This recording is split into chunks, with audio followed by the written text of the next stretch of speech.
has been a very interesting day in the world of AEW. On the roster side, we have Timeless Toni Storm. Everybody loves some Timeless Toni Storm. She apparently has retired from in-ring competition and will no longer be wrestling at all and gone from AEW. I got the latest on today's Off the Script. Tony Khan, he stated, and I quote, AEW has the greatest black professional wrestlers in all of the industry. That's a great story, TK. Honestly, that is a great story, man. Unbelievable. Congratulations. Nobody gives you shit. The creative behind it is all that matters. And right now, it is utter garbage. And WWE wants to book Mike Tyson and Logan Paul at WrestleMania 41. All this and more on Off the Script for today, November 20th, 2024. And we will start with our dear friend, VIP right here on the podcast, man, Tony Khan. Tony Khan says, I really think most of the black top professional wrestlers in the world are now in AEW, man. That is a great story, man. Unbelievable, man. Congratulations, man. Unbelievable. Nobody gives a shit.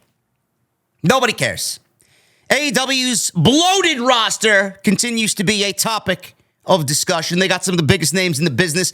Half of the fucking roster, more than half of the roster, they don't utilize properly. They don't build new stars. The creative direction is utter garbage. More importantly, they have a very diverse roster, one of the most diverse in the entire industry. They built a reputation for having the best wrestlers in the world. It's where the best wrestle. Black wrestlers have risen up in the ranks and become top stars in AEW. We have Bobby Lashley joining the scene. MVP is great. Shelton Benjamin at his age is phenomenal.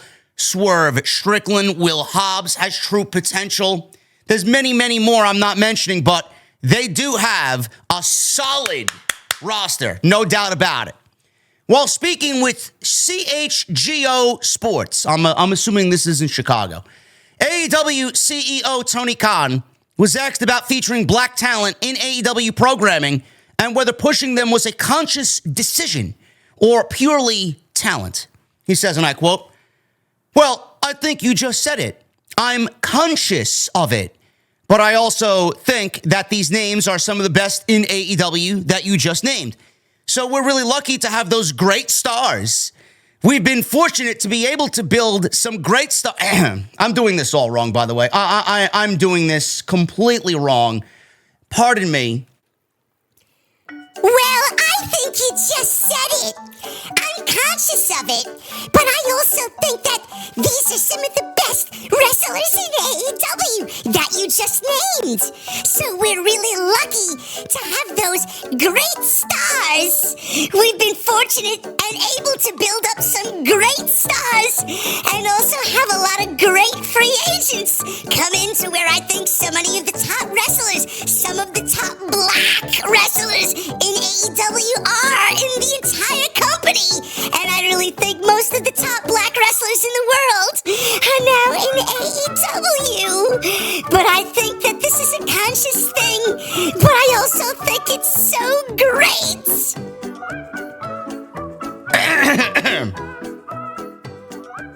I really think most of the top black wrestlers in the world are now in AEW, but I think that's a conscious thing. But I also think it's great. How many times did anybody keep count of how many times he said great in that interview promo? Nothing is great. I don't really understand why this needed to be stated. Well, why did this need to be said? AEW's got the best wrestling in the world. It goes without saying that if they got the best wrestling in the world, they got the best wrestlers in the world, no matter of their skin color or no matter of their race. It doesn't matter. But what I always say is it doesn't matter who is on the screen. It really doesn't. If the creative behind anybody on your television program is utter dog water, then the show will be bad and the entire company will suffer because of it. It doesn't matter how great the talent is. It really doesn't. You could put out there one of the worst fucking wrestlers on the entire roster, one of the most uncharismatic, uninteresting wrestlers in the entire company, and if you write proper story behind it and proper story behind he or her, it is going to be better television. But right now, their creative is in the shits. It is awful. It is the worst it's ever been. So I don't really understand why this needs to be stated and why this is always a topic of discussion. As soon as you start bringing race and color of someone's skin into the discussion, especially in the pro wrestling realm, where everybody is as sensitive as fucking Charmin, it's always going to be a conversation that goes fucking ass backwards and sideways. So I don't know why we just don't start labeling talent and getting the man behind the fucking curtain to give us better creative for said talent, no matter what the color of their skin is. I look forward to seeing what they do with the Hurt Syndicate and where Swerve Strickland goes if he can get back to the World Championship. It doesn't matter. Book better television. I don't give a fuck who's on it. Just give me better creative. Give me emotion. Give me some long drawn-out stories that captivate the audience and get me to watch on a week-to-week basis with excitement. That's all I care about. And that's all that the company should care about. But they have zero priorities, and this man is fucking clueless. It's basically what it comes down to. Tony Khan is fucking clueless. Toni Storm. Shifting over to a Tony that we actually like. In a bit of shocking news today, it was announced via SB Nation in an interview with Toni Storm that she is retiring from in-ring competition from AEW and all of pro wrestling.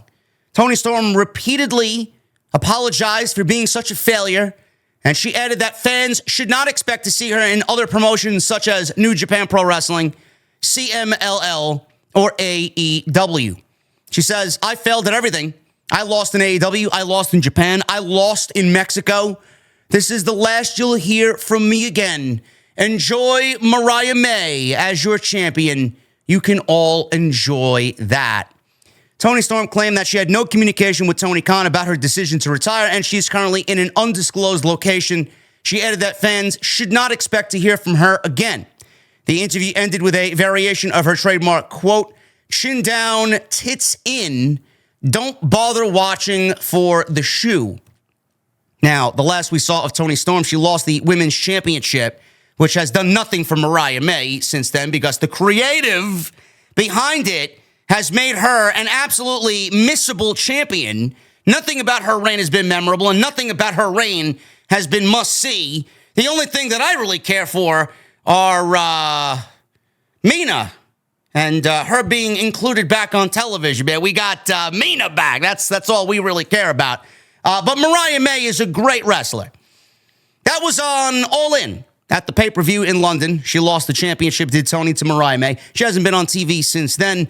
Needless to say, the retirement announcement appears to just be playing into a storyline for her eventual return. Now, Mariah May and Mina will have a champagne celebration that they supposedly wanted to do after All In, and it's been delayed for months now, and we are getting it at Full Gear. I'm assuming that we see Toni Storm in some way, shape, or form, or this Mariah and Mina situation is leading to Toni coming back, and we'll probably get another match with Mariah May and Toni Storm. I am not really interested in seeing that again. I wish that they would move Mariah May on to something a little bit more different than Toni Storm. We've been there, done that.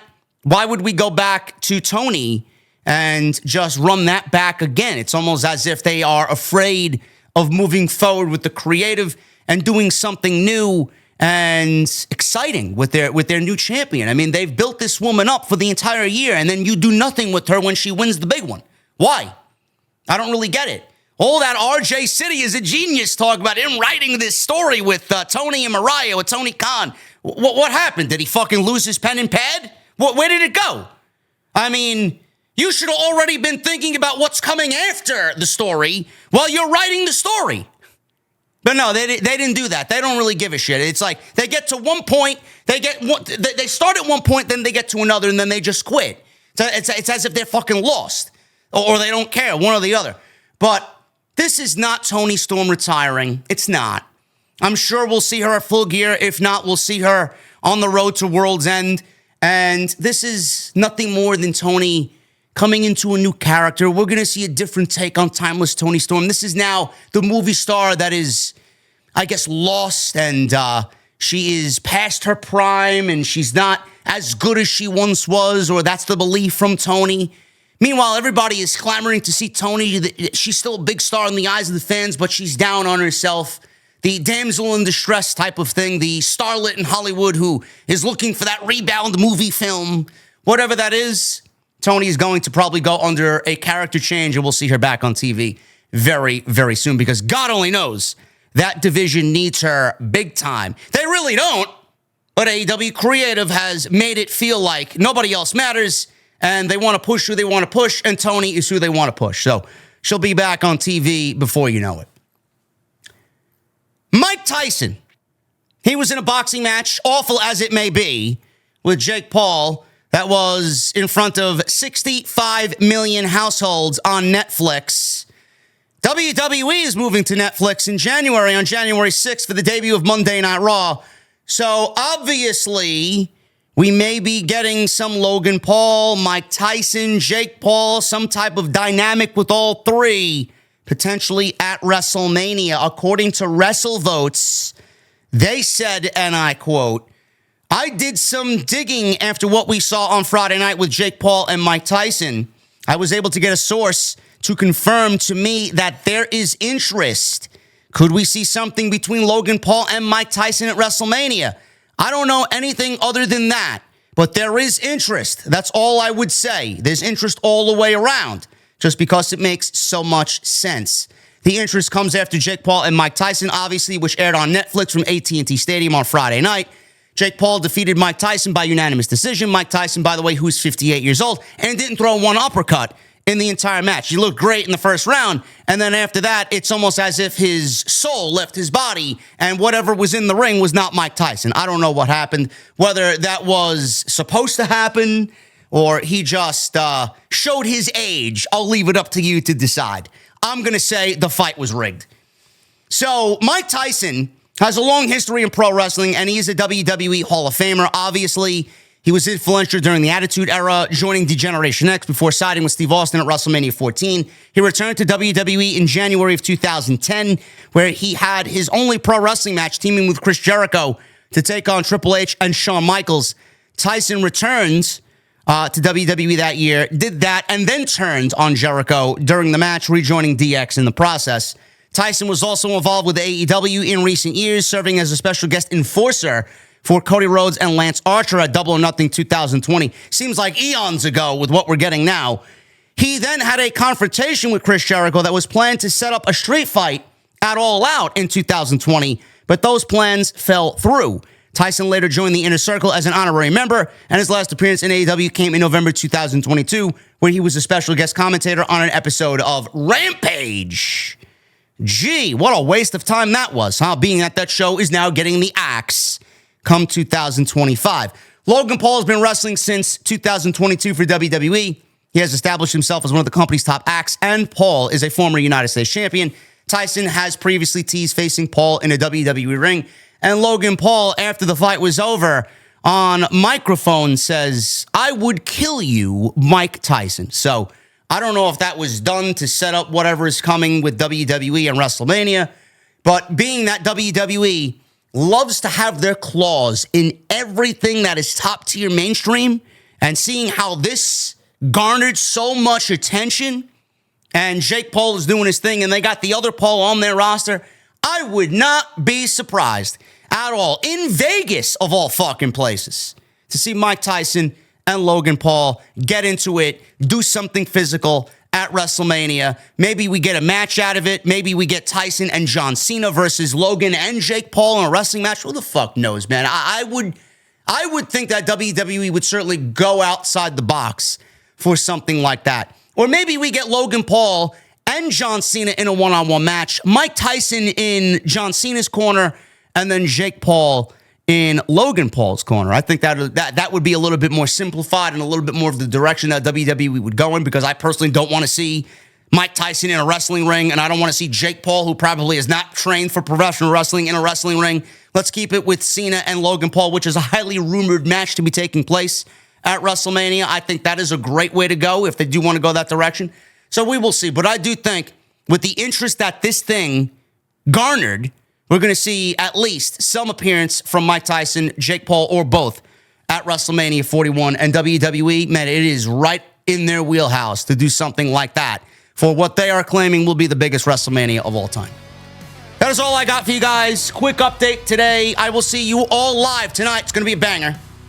I'm already telling you, man, you got to tune in to Dynamite tonight. My post show is going to be off the fucking wall, man. There is so much garbage already announced for this show, man. I'm going to be in some mood. So I will give you guys the most entertaining stream and post show in the community with Jesse tonight live at 10:30 Eastern. Make sure you guys join me then. If you missed last night's incredible TNT episode 73 with the Sala Monster, go and check that out. It's on the homepage right now. We got a lot of discussion in there. Who's the fifth man on the War Games team for Roman Reigns? And what happened with AEW and Danhausen, plus so much more. Go over there, check it out. Lots of great discussion on TNT episode 73.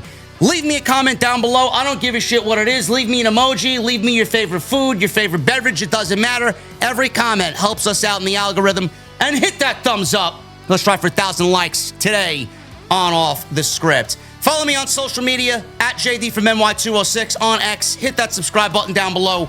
And I will see you guys later tonight for the AEW Dynamite post right here on Off the Script. I'll see you guys later.